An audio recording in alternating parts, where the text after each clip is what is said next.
صحابہ کہتے ہیں کہ ہم صفہ کے چبوترے پر بیٹھے تھے، یہ ایک بڑھیا آتی ہے اور اس کے ساتھ ایک بچہ ہے۔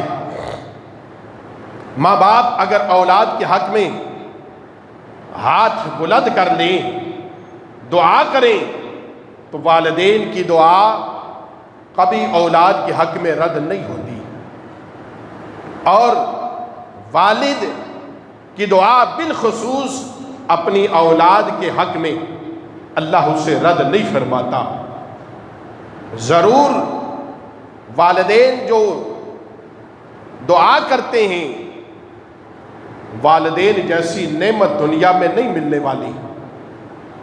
یہ نعمت جسے میسر آ جائے اور وہ اس کی قدر کر لے، اس کی دنیا بھی روشن اور آخرت بھی روشن ہے۔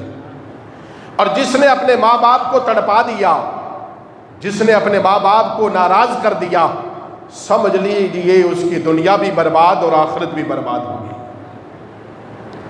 اس کی جان اس کے جسم سے جدا نہیں ہوتی، وہ سکرات میں گرفتار ہو جاتا ہے۔ اور اگر ماں باپ راضی ہو جائیں، رب سے دعا کر لیں، تو رب ذوالجلال ان ماں باپ کی دعا کو قبول کرتا ہے، اور اللہ رب العالمین ان ماں باپ کی دعا سے اس دنیا سے جو پردہ کر جاتا ہے، انتقال کر جاتا ہے، رب ذوالجلال ماں باپ کی دعا سے اسے زندگی عطا فرما دیتا ہے۔ ماں باپ کی وہ ہستی ہے۔ آج ہم دنیا کے لوگوں کے سامنے ہاتھ باندھ کے کھڑے ہیں، آج ہم دنیا کو راضی کرنے کے لیے کھڑے ہیں۔ باہر نکلتے ہیں تو ہمارا رویہ کچھ اور ہوتا ہے، لوگوں سے ملتے ہیں تو بڑی عاجزی اور انکساری کے ساتھ ملا جاتا ہے، لوگوں سے ملتے ہیں تو بڑی محبت سے پیش آتے ہیں۔ لوگ ہمارے لیے اچھا تصور رکھیں، لوگ ہمارے لیے اچھا گمان رکھیں، لوگ ہمارے لیے اچھے خیالات رکھیں، لیکن کہا گیا کہ اگر کسی کے بارے میں پوچھنا ہے تو اس کے گھر والوں سے پوچھئے، ان کے بارے میں گھر والوں کا کیا خیال ہے۔ دنیا والوں کے سامنے تو بڑی نرمی ہے، بڑی محبت، عاجزی اور انکساری ہے، لیکن دنیا داروں کو راضی کرنے کے لیے تو ہاتھ باندھ کے کھڑے ہیں۔ دنیا داروں کے سامنے تو ہم بڑی عاجزی انکساری پیش کرتے ہیں۔ اللہ اکبر، ہم علماء کے سامنے ہاتھ باندھ کے کھڑے ہوتے ہیں، ہونا چاہیے۔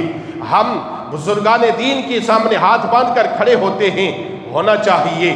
ہم اپنے پیر و مرشد کا کہا مانتے ہیں، ماننا چاہیے، لیکن یاد رکھیے سب سے بڑا پیر، سب سے بڑا مرشد اولاد کے لیے باپ ہے اور ماں ہے۔ جو ماں باپ کا کہنا نہ مانے، مرشد کے سامنے سارا دن ہاتھ باندھ کے کھڑا رہے۔ جو ماں باپ کا نافرمان ہو، وہ علماء کے سامنے سارا دن ہاتھ باندھ کے کھڑا رہے، اور اس کا کوئی ادب نہیں ہے۔ اگر راضی کرنا ہے تو سب سے بڑے پیر اپنے باپ کو راضی کرے، راضی کرنا ہے تو اپنی ماں کو راضی کرے۔ ماں باپ راضی ہو گئے تو پھر والدین راضی ہو گئے تو پیر بھی راضی ہوگا، پھر مدینے کے تاجدار امام الانبیاء بھی راضی ہوں گے۔ ماں باپ راضی ہو گئے تو رب ذوالجلال بھی راضی ہوگا۔